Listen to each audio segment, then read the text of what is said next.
here with head coach John Cooper after a 69-67 win over Northern Illinois. Coach, your opening statement. Well, glad we were able to finish it out in somewhat decent fashion. We didn't do a very good job from the free throw line down the stretch. Just couldn't seem to put the game away. I thought if you go back to the first half, I thought Bischoff and Milos gave us some really important minutes there in the first half. We were in foul trouble. Quite a few guys had two. And then, of course, Haruna was able to make shots in the first half, so it was great to be able to see that. And he hit some timely buckets. Milos makes a terrific play, a drive. He gets, the and one opportunity. And then also Bischoff, we run an action there at the end, and Bischoff makes the right read and makes a terrific pass to Logan. So those things obviously help. Second half, they came out, and I think they scored 15 points in the first 3.5 minutes, if I remember correctly. Thank goodness we were able to score some points, but they seemed to seize the momentum there. And then, of course, it's a ball game, and now you're going tick for tack down the stretch. Rod Mills hit some big shots for us. He hit some threes that were big, and Michael made a couple of really nice plays for us. Marcus hits two big free throws there down the stretch late in the game. Michael makes one. But, I look at the stat sheet, and we have 18 assists, and that obviously looks good. And we have 11 turnovers. The goal is to try to have 10 or less, which, I'm begging for a lot. I think leader in the country is 9 per game, but I want to just be greedy and have 10 or less. So you look at that keeps you in the game when you look at what we did from the free throw line, because it's hard to overcome turnovers and missed free throw opportunities. 10 for 24. I haven't seen that in a long time from a team that I've been around coaching, whether a head coach or assistant coach. Had some off nights, but not that kind of an off night. So we've got to get that cleaned up, and that's a matter of going to the line and concentrating. I will say this, kudos to our group for hanging in there and finding a way and persevering to get the W. Monty's group's always going to come back. It's always going to be a dogfight. It's just always going to be a physical type of game, and it's going to go down the stretch. All right, questions? Let's talk about the junior class. Yes. You've been looking for them to step up. Clearly tonight they did, especially with Michael on the bench. Well, geez, you look at Logan, you look at what Rod gave and what Haruna gave. I think, 40-something points. What did they have? 15, 14, and Haruna has 18. So that's 47 in my math, Wichita State math. That's what it comes up to. Those are the kind of things you need. Quite frankly. Mike gets 11 points, but more importantly, he has 6 assists and no turnovers, which makes Coach feel really good. And, of course, we typically end up getting a few more points off of Marcus, off the bench, but, he gives us 7 and he boards more. I think the foul trouble bothered him. He got back in there late, and he just wasn't aggressive. A couple of balls that were bounding around that he usually gets his hands on, and, I challenged him in one of the timeouts that he was going to have to be more aggressive on the boards. If you take a look at the boards, they did. They beat us up on the boards. We've got to get that cleaned up also. But, Merrick, he poses problems for us. He's so big. He's so physical. But we didn't do a terrible job on him. He had 10 and 7. So, he didn't get away from us.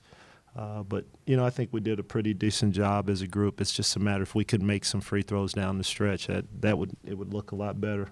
7 more points, it'd look a lot better, I'll tell you what.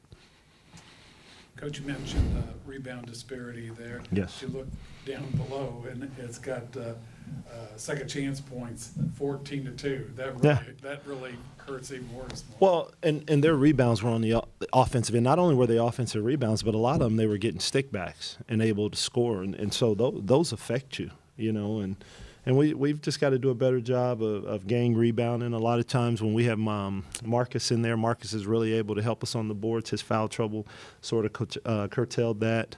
Logan was battling. But, I'm asking for more and more from Logan, because I think Logan has 14 and 9, and although he struggles from the free throw line, I don't think there's anyone in here that, you think about the bunnies that he missed inside and missed, and I think Logan can give you more. And a lot of times it's a matter of convincing Logan that you can give us more. And, you know, Logan's he's played better, and he's been much more consistent probably the past 5 games. But, you know, Logan's like the child when you go out of the room, you always got to sort of watch him. That's Logan. So you got to sort of keep your foot on him and watch him. I asked the players, I'll ask you, how was it? You've got kind of a young group here. You've been working on combinations through non-conference and everything. Mm-hmm. How did it feel in terms of preparation for this particular game and conference play? Well, I mean, I think, you know, as we've gone, you sort of have a sense of the guys that, you know, that you feel comfortable with, particularly in league play when the physicality of the game and how the game is going to go. But I felt very comfortable with our rotations. Darius probably would have played some more, but, you know, he got in foul trouble, so that sort of took him out of the groove. He got 2 quick ones, then he gets a 3rd one. But, you know, I was happy with the rotations with the exception of having to adjust the rotations because of the foul trouble. But the good thing is that you look at Bischoff and you look at Milos, there's some kids there who got some opportunities there in the first part of the season. So, you know, particularly Bischoff, so he's not shocked. And if you notice, his minutes have ticked up a bit because we've got to make sure that we can at least hold the fort down if we get foul trouble in the point guard position, whether it's Milos or whether it's Bischoff. So a lot of times it helps to have them both in together. Tell me what you told the guys after they scored 15. I think it was 15-8 to cut us 8-point lead down to 1 there in the second half. And obviously with a young team, you got to kind of keep them motivated, keep them in check. What did you talk about that first time out you called? Well, one of the things is that they were pretty much making threes. And someone was going to have to step up and take on Armstead and those guys and challenge a guy and make a guy put the ball down on the bounce. If you look at the first half, they were driving the ball and they beat us on the bounce some, but we had some guys that were giving their body to penetration.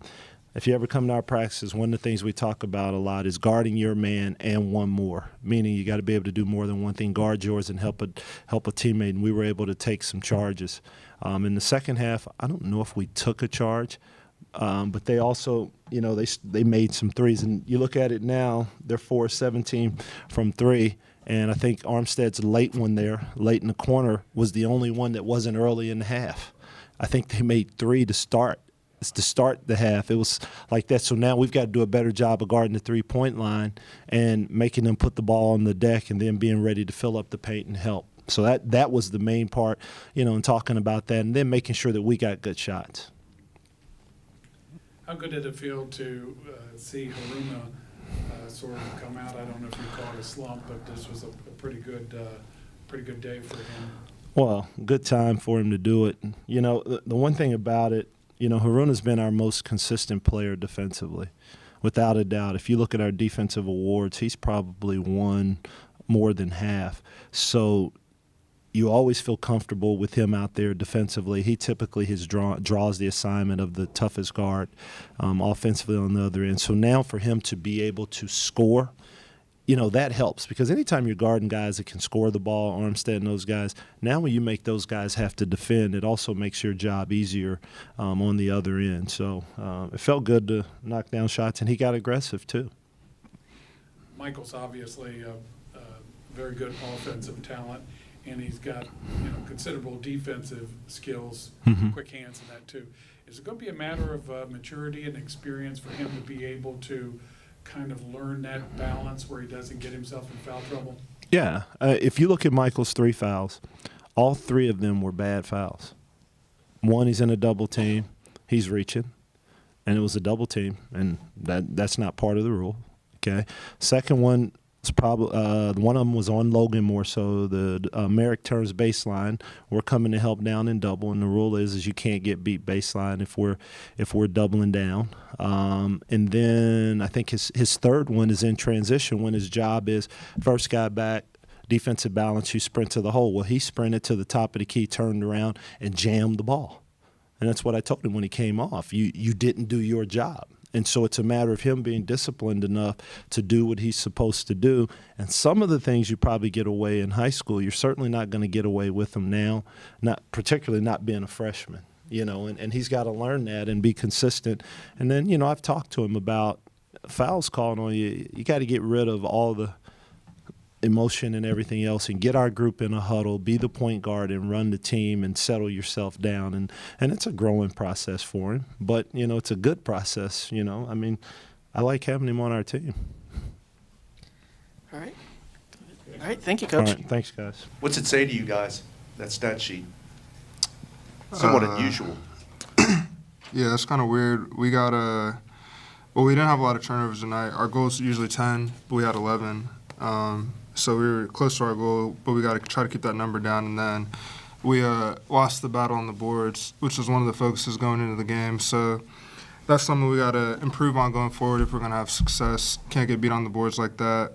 And then another thing was the free throws, 10 for 24. It's not very good at all.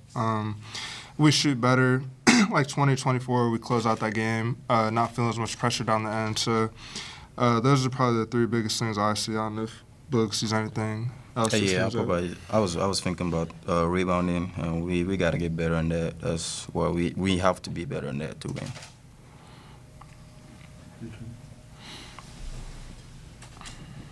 Talk to me about the threes. Abdullah, we'll start with you. Obviously, feeling it there all throughout the game, really had things in range.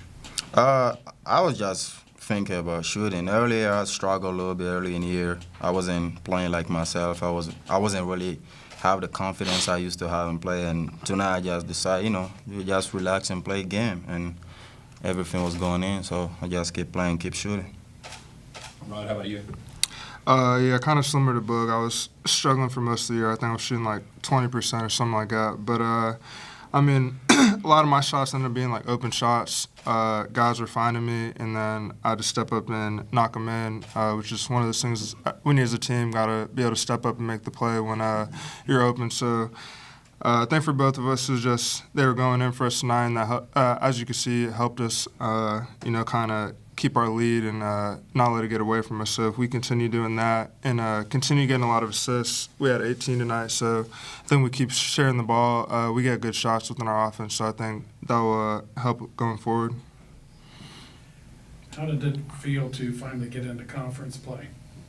I feel really good. And I can say I'm excited because last year we started conference bad, and this year we were trying to not start it as bad as last year, trying to get ready because we're trying to go back to Cleveland again. And this year, we're not trying to just go back because there's people out there, they counting us out, and we're really excited, and we like that. We be ready for that. You guys have been around the block, so to speak, with conference play. What about the younger guys? Was there anything that you imparted to them, bits of wisdom or whatever about either this team in particular or conference play? I think the emphasis for this team in particular was that they're going to be physical. It's going to be an aggressive game. They're going to try to hit you first, and I think we took that blow. We had probably one of our better first halves starts of the year, but just in general, it's a new year. It's a whole new season. What we did in the regular season or in the non-conference, it's over now. So going forward, we just got to be focused and locked in because we're going to see people over and over again. So just learning that it's a lot tougher. Teams scout a lot more for conference, and then just taking everything game by game, not worrying about the next game, but just worrying about the one at hand, and then moving on. I think if we do that, we'll start stacking up wins. Rod, all but 3 of your points in the second half. What was the difference between the two halves, and was that a conscious effort on your part to, be more aggressive, or what was going on there? I would just say guys were finding me. That was probably the biggest thing. And just stepping in, even though I know I wasn't shooting a good percentage for most of the year. I know I can still shoot, kind of like Boog said, just having that confidence and knowing when I'm open, knock it in. So just within the offense, I was getting good looks, so I was just shooting them when I had the chance and taking what the defense gave me, not trying to force it. Coach Cooper's been talking to guys about the junior class stepping up. You were up by 8 at the half, and then they quickly got that down to 1. What was the mood like in the huddle with the players when they got it down to 1 that you guys were able to withstand that storm? We were just thinking about guarding. Even if we don't score, when we get a stop, the score doesn't move. So we were just thinking about, let's get a stop. And we were trying to get, even though they scored, and after they scored, we were just trying to go, okay, let's go get a good shot and knock them down. And that's how we try and stay in the game, and we are up. They ended up with 5 players in double figures, one of which got a double-double. Suffice it to say that this team had very diverse offense and can get scoring out of a lot of players. Was that something you guys were prepared for coming in? Yeah, I mean, we knew that everyone that stepped on the court can play. I mean, they're on scholarship. They're there for a reason. But I think if you look at our stats too, we had four, almost five people in double digits too. So I mean, we have players too, just like them. We're not scared of them or anything like that. So we know they have their guys, we have our guys, and definitely take our guys any day, and because we know we can compete with anyone.